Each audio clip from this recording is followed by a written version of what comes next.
Okay, let's preface this video. I really like Megabonk. I do have problems with the game, but I don't dislike it. Roguelikes are just one of my hands down favorite genres in gaming. So when I play one, I judge heavily off others. And from what I know and have experienced fundamentally, Megabonk, it's just a terrible roguelike, but also just not a terrible game. Now I feel like we should start off by talking about what is a roguelike, and also by proxy, what is a roguelite. A roguelike is a randomly procedurally generated game that is basically made off the concept of being nearly infinitely playable, but death or winning just restarts the whole thing. In the case of Megabonk, the different items, upgrades, and mapping are a few ways that they change up the run through each playthrough. A roguelite is basically nearly the same thing, but allows for more customization and progression outside of the gameplay itself. For Megabonk, it is you unlocking characters, weapons, tomes, etc. outside of the gameplay itself, even though you still have to actually play to buy it as well. It's odd. In essence, a roguelite has to be a roguelike, but a roguelike doesn't have to be a roguelite. In all truth, they're so similar that you could probably just combine the terms because there aren't too many games that are just purely roguelike. But I digress. The more pressing question is what makes a good roguelike? And I would say it comes down to two main components that make up any of the amazing ones. Firstly, would be the gameplay. Now during this video, I'm going to primarily be comparing it to two different games. One, The Binding of Isaac, since I'm most familiar with it. And for the sake of being fair, I will be using one that I've just only started playing for the most unbiased opinion when comparing, and that would be Hades. I will be most closely comparing it to Hades, but also be using Isaac as another way of, comparing it.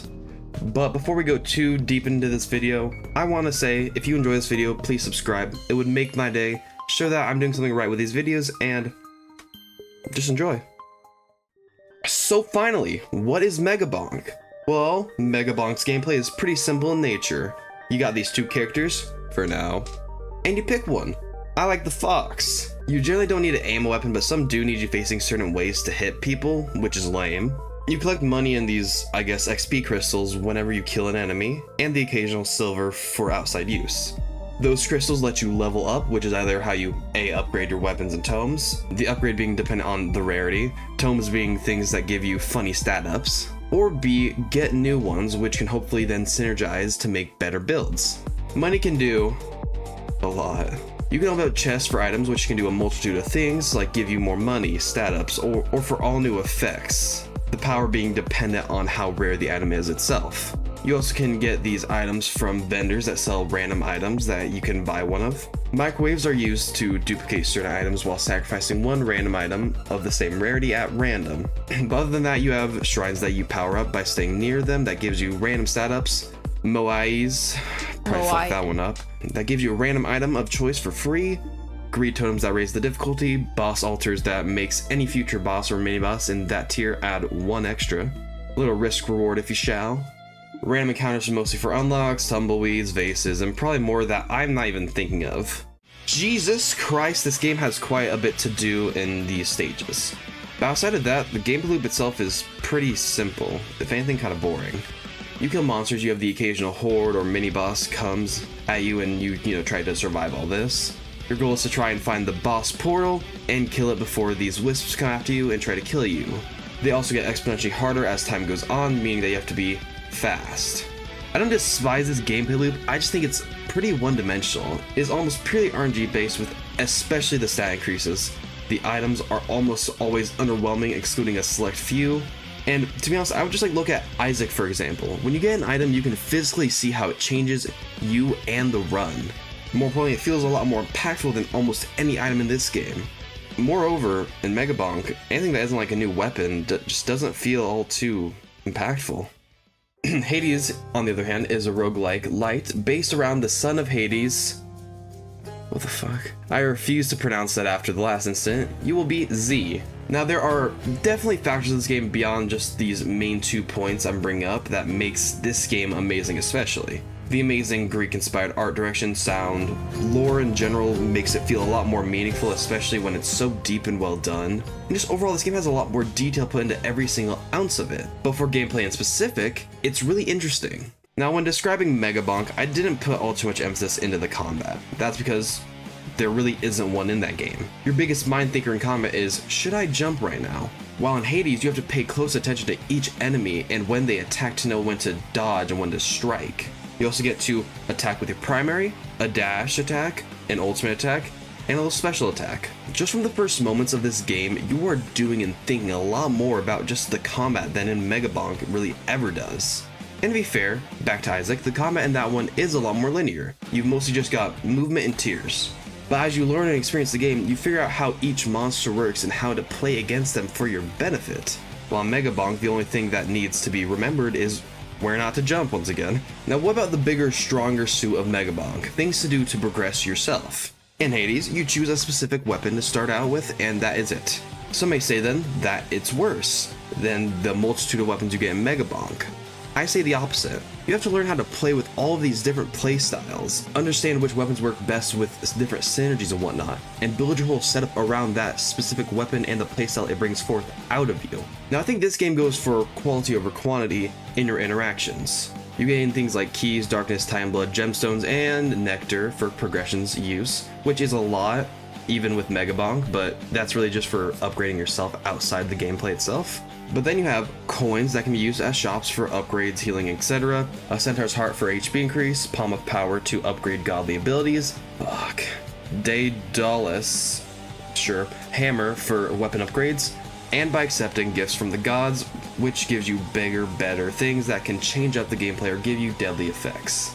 With the help of those gods, you need to defeat the guardians of each layer of hell and eventually escape with different rooms that you have to choose between to get stronger and stronger. And unlike Megabonk, that description is hella short for all the things you actually can't do. I've barely played the game, yet I could gush about what you can do in this gameplay loop. It is truly an amazing game, and I don't even have every gameplay facet unlocked yet. But overall, what makes Hades a good roguelike with gameplay?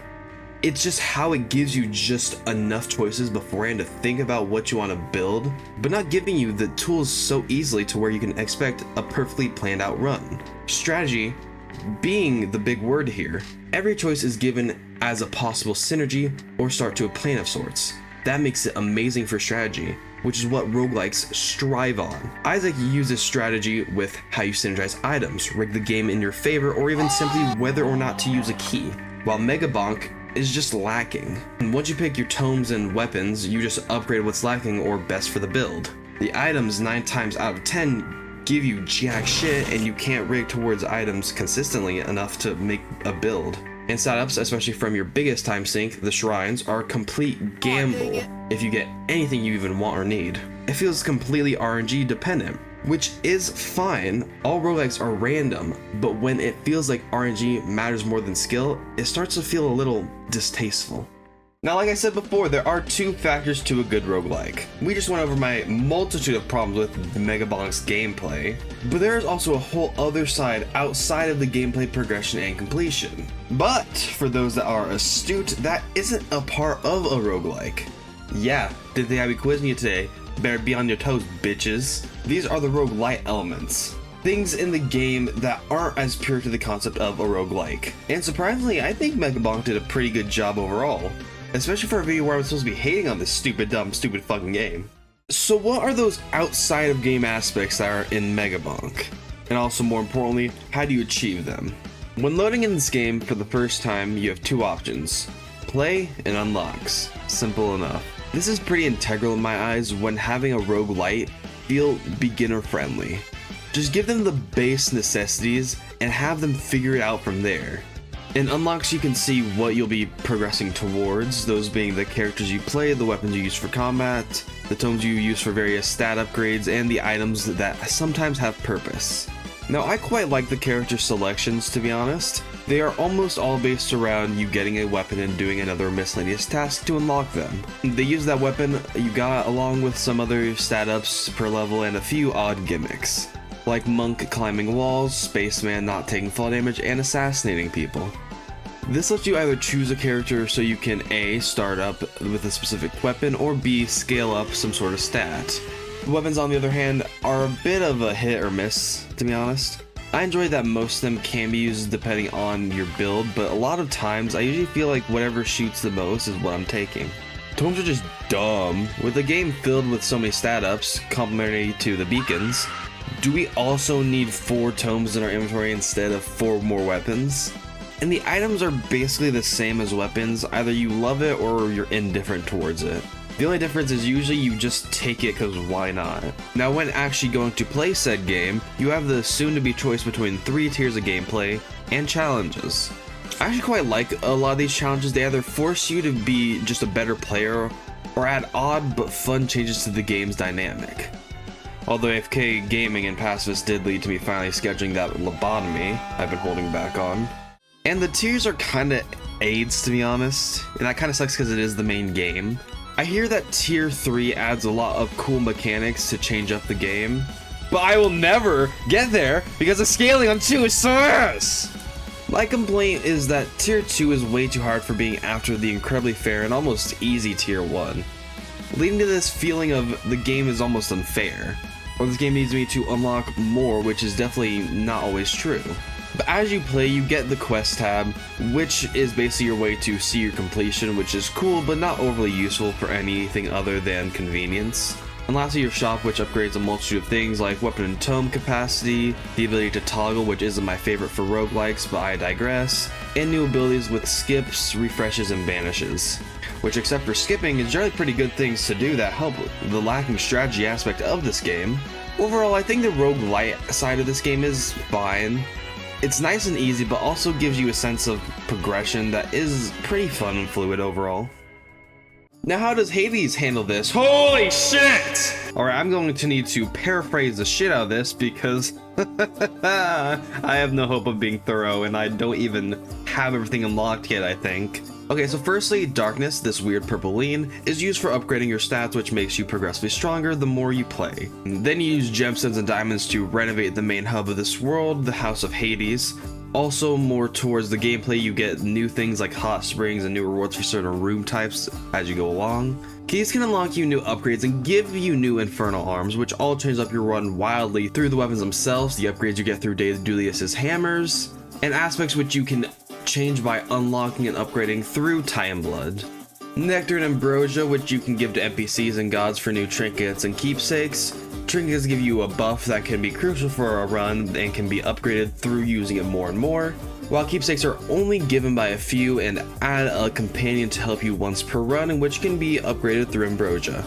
Lastly, the Pact of Punishment, which you get after defeating a run, which lets you add modifiers to make your run harder. In return, you can get the resources from each boss again.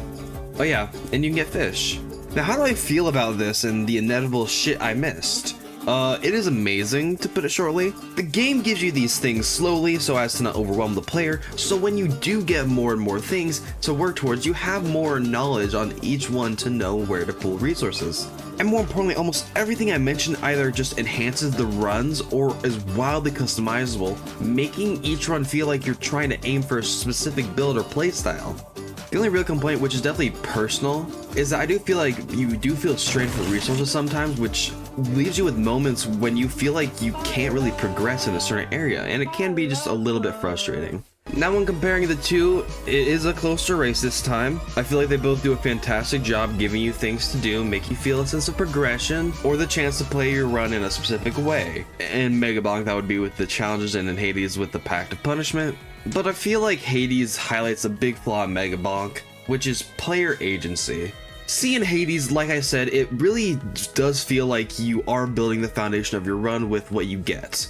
And with rerolls, the god trinkets, and the viability of any run, it feels like you can always make it work by playing smart. While in Megabonk, choosing a character is your only real choice. Other than that, you can reroll, which really doesn't help that much besides getting a different weapon. And a toggler, which is stupid and takes away from the random charm of roguelikes. And that does work for formats that make other choices feel more impactful, like Isaac, and how even though all you do is pick a mode and character, you get so much potential for a run to evolve with items and so many opportunities to get your chances at specific items up. But of course in Megabonk you don't get that same kind of feeling because the items don't feel as impactful. So what is the conclusion? Well, like the title says, Megabonk is just a terrible roguelike, and moreover a subpar roguelite. It fails in every critical aspect. The runs feel very much out of your control since most of the upgrading is stupid stat numbers that feel way too random. Items don't fundamentally change or run usually. Sometimes they will if you stack up a bunch together, but that doesn't really always happen. And even for as much as you can do in this game, it all feels painfully simple. The developer in a sense kind of just took the strategy out of one of the most fun strategy genres. And before anyone says it down below, because I know they will, I know there are strategies in this game. I just think the fact that you have to go so hard for them and that you have to play with the mindset of this might need to be a restart off the rip is just so unenjoyable. In general, it is a game that grossly misses the point of a roguelike in every main aspect, but it's also kind of special because it still is fun. Although I feel like the mindless and kind of one-dimensional playing of Megabonk isn't filled with depth or even that much strategy beyond praying, I can't help but praise how this simple game is still enjoyable. I wouldn't say in roguelikes it makes it in my top 5 or even maybe even top 10. But I can say I don't think I've played a roguelike that is so casual and just mindlessly fun. So no, I don't hate this game for as much as I can pick apart so many flaws. I kind of love it for that fact. I think the perfect analogy for this topic to wrap it up is that most roguelikes are like YouTube videos. Some immerse you in the topic and intrigue for hours. Some are more for a quick burst of fun from someone you've been watching for years. But when all is said and done, you spend the most time on stupid ass shorts that, although are simple and not that good, keep you stuck there for hours. Thank you for watching. I've been antsy not only to make another big boy video, but also to talk about my favorite genre in gaming, roguelikes. I want the question for this video to be, what is your favorite roguelike in fact? I really have so many that I just love. Mine, if you were curious, is probably The Binding of Isaac. It's too fun for me. I won't judge, I've yet to play one that I haven't enjoyed in some capacity. Even the terrible one that I just talked about, quote unquote, is still a fun one in some ways. If you like the video, consider subscribing. It makes my day. And until next time, see ya.